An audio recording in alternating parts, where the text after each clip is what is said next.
Welcome back. My name is Jeff, and this is Wordfully Yours with my 5 favorite books of 2023. The year's almost over. By the time this video comes out, I think it'll have maybe 3 days left. I don't know about you, but it's been a year. It's been a year for me. So 5 favorite books. It really wasn't hard. I mean, honestly. I've read a lot of crap this year. No, these aren't books that were published in 2023. These are books that I read this year. Most of them, you can look back at my previous videos, and I've done reviews for most of them. So these are books that I've read in 2023. The first one is Project Hail Mary by Andy Weir. I did a review on this. It's essentially, if you've ever seen The Martian, there's a scene at the end where he says, being an astronaut is basically, you're given a problem, you solve the problem, you're given another problem, you solve the problem, and eventually you do this enough, you get to go home. I'm paraphrasing, but that's basically what he said. That's the premise of The Martian, the book, as well as the movie, and it's the premise for Project Hail Mary. He wakes up on a spaceship and then basically just has to science his way through space and back home. Doesn't think he'll ever get there. It's a long book. You know, if anybody watches my videos, you know I hate them, but it's worth the word count. So that has to be my first favorite book of 2023 is Project Hail Mary by Andy Weir. The second one is, well, it's Golden Age Sci-Fi. I, Robot by Isaac Asimov. It is not the movie. Absolutely nothing like the movie. It's basically, the book I, Robot is a series of short stories that tells the overall story of the progression, the advancement of robotics and its progression into human society, allowing human society to advance as a whole. It just shows how much of a part of humanity robots are becoming and what they will become in the future. Golden Age Sci-Fi gets a lot of criticism for these grandiose story arcs with no substance to them. I, Robot fixes the problem by doing it with short stories that are tend to be unrelated to each other. Most of which the characters are specific to that story. But at any rate, I really liked reading the book. It's an awesome book. I look forward to reading it again in the future because I loved it so much. I, Robot by Isaac Asimov. Always screw this name up. Sigris Blackmane, Demi-Human Gumshoe, and The Dark Elf by William Schlichter. I might be biased about this one because I love the detective genre. I write in it, right? Imagine if Mike Hammer were done as a fantasy. It's gritty. It's provoking. It explains the world the way the world should be explained. It doesn't info dump on you. The story progresses. It goes along. It comes along a certain type of character. Explains the character. He just comes out and says it.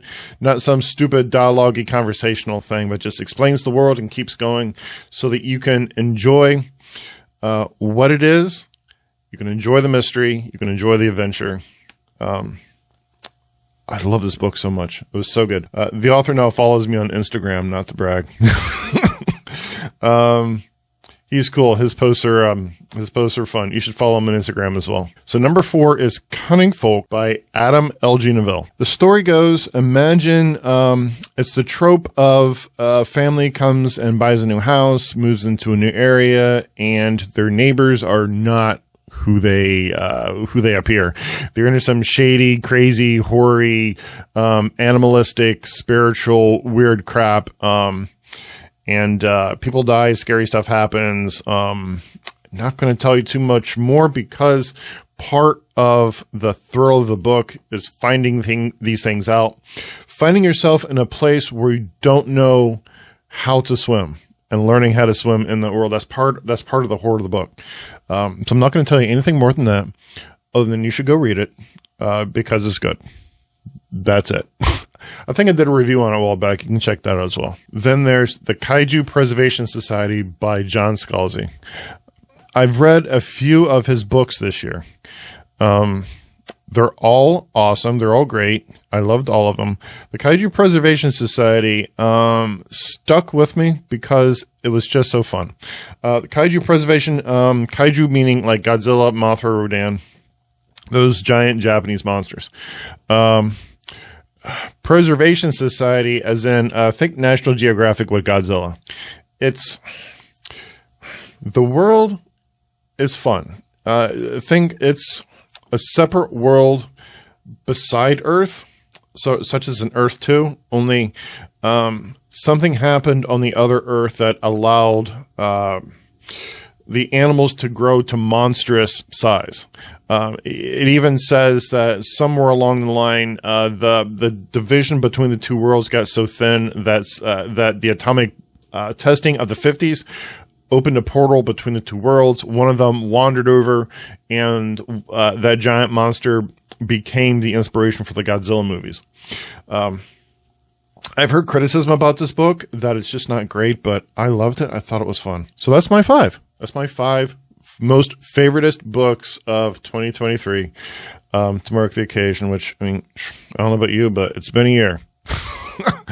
It's been a year. I'm looking forward to 2024. I don't know what books I'm going to read yet because I'm such a mood reader. I'm currently reading books right now that are planned to come out early next year, but other than that, I don't know. We will see what happens. If you have a suggestion that you want me to read, such as one of the books is one of the suggestions. If you have something you want me to read, let me know in the comments. I'll check it out. I'll do a review on it. My wish list is always listed in the comments as well. If you buy me a book, I will definitely do a review on that. Yeah, so that's it. Thanks for watching. May your library be fully funded and well stocked, and I will see you later.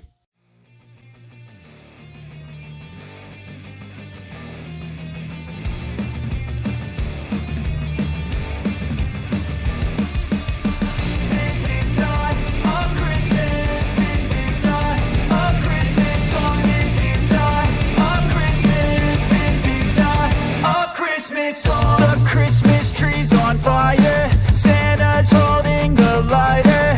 My parents are both liars, I got gifts but one